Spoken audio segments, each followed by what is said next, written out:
Nazdar, dámy a páni. Dlhšie som sa vám neprihovoril v našej Good Vibes televízii, takže máme Good Vibes TV, augustový diel. Chcem vám zdeliť nejaké informácie, nejaké novinky, nejaké plány a pár vecí zosumarizovať. Takže začnem. Najprv tými dôležitými organizačnými a nadchádzajúcimi vecami. Tento víkend, 17. a 18. augusta, nás pár ľudí z gymu beží, nazvem to Lukyho štafetu, lebo Luky ako kapitán týmu si to dal dokopy. Bežíme od Tatier k Dunaju, tak nám prosím držte palce, aby sme to zvládli, aby sme sa vrátili v zdraví. Takže to je vec číslo 1. Asi najdôležitejší oznam je, že budúci týždeň, s najväčšou pravdepodobnosťou to bude budúci týždeň, to znamená, že medzi 19. a 23. augustom by malo dojsť k menšej prestavbe nášho gymu, možno, že dokonca by som to nazval, že k väčšej prestavbe. Budeme výrazne inovovať zadnú časť gymu, to znamená, že ak to teda niekoho zaujíma, ako to tam bude vyzerať, tak môžem povedať, že to tam bude vyzerať podobne ako tá predná časť. Bude tam teda hrazda, ktorá by mala byť na ľavej stene, tam, kde je to zrkadlo, s nejakými 4-5 rekmi. Mali by tam byť normálne plnohodnotné sady jednoručiek, kettlebellov, nejaké medicimbaly navyše, nejakých 10-12 boxov a tak ďalej. To znamená, že budeme mať dva rovnaké plnohodnotné gymy, dá sa to povedať, hej, s tým, že ten predný samozrejme bude mať o niečo väčšiu kapacitu.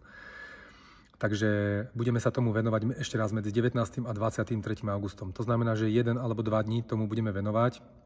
Ja s nejakou svojou skupinkou dobrovoľníkov.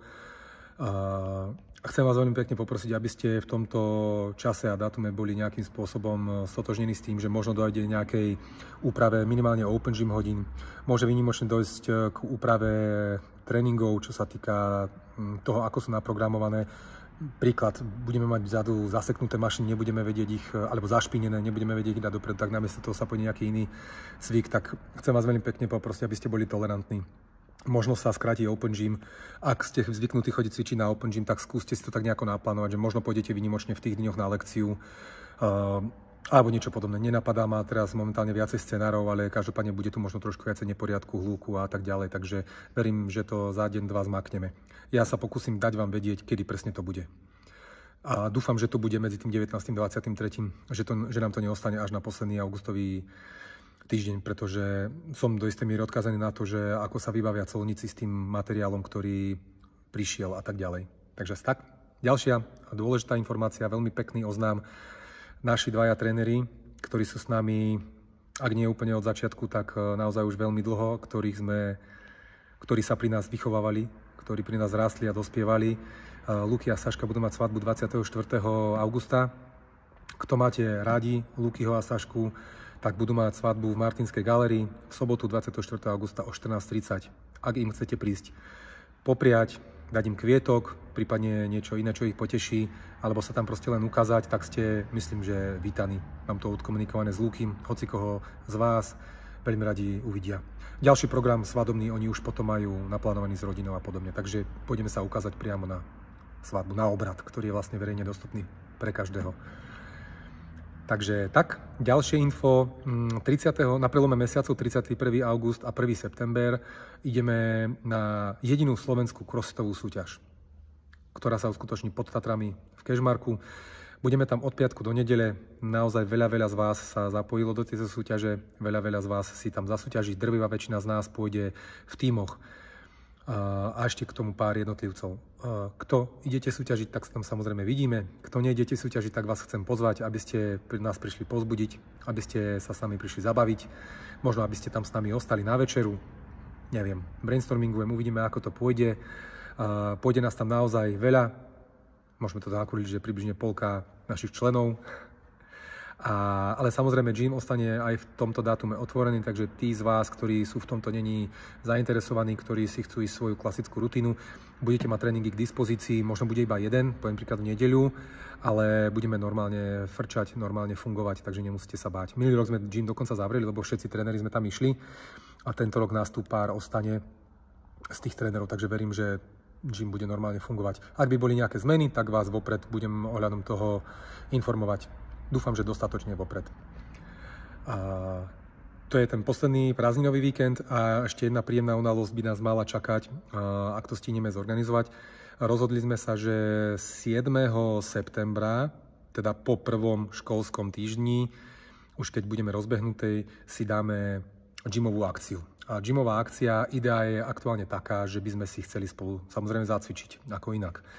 A chceli by sme to možno spraviť aj súťažnou formou a najviac sa nám pozdáva forma nejakej tímovej súťaže.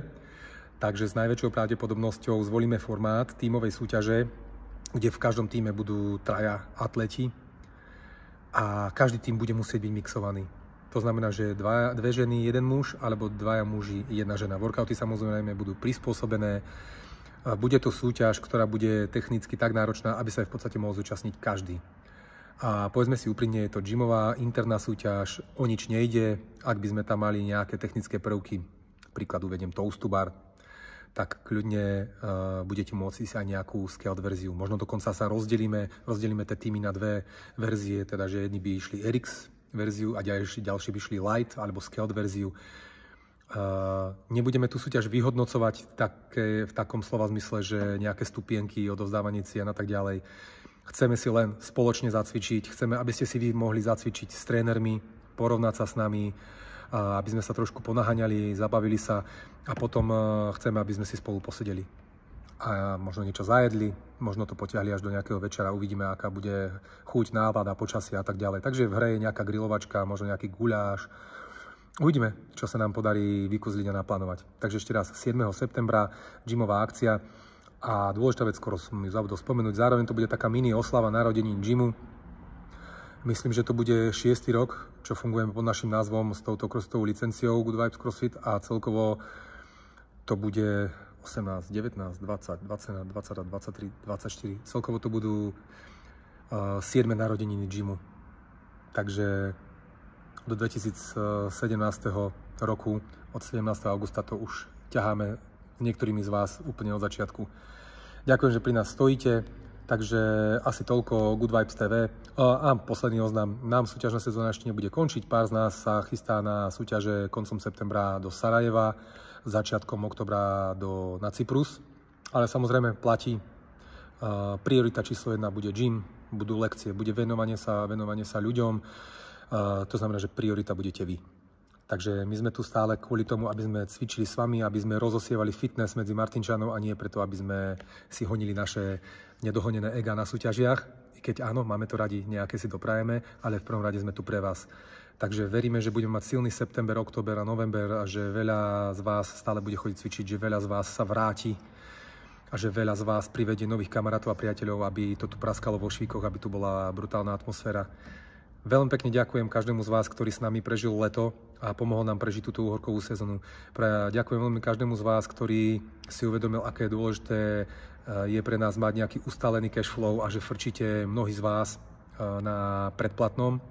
To znamená, že na tých trošku lacnejších permanentkách, ale zase za cenu toho, že sú bez prerušenia. Nám to veľmi pomáha, že môžeme byť trošku zastabilizovaní a vám to možno pomáha k tomu, aby ste nie úplne vypadli zo svojho režimu.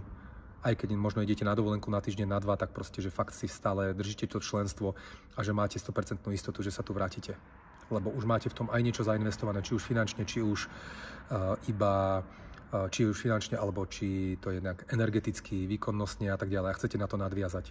Takže horsa do novej crossfitovej sezóny, teda čo sa týka návštevnosti. A tešíme sa na vás na každej jednej akcii, na každom jednom tréningu. Ďakujem za trpezlivosť pri prerábke. Tešíme sa. Čaute, banda.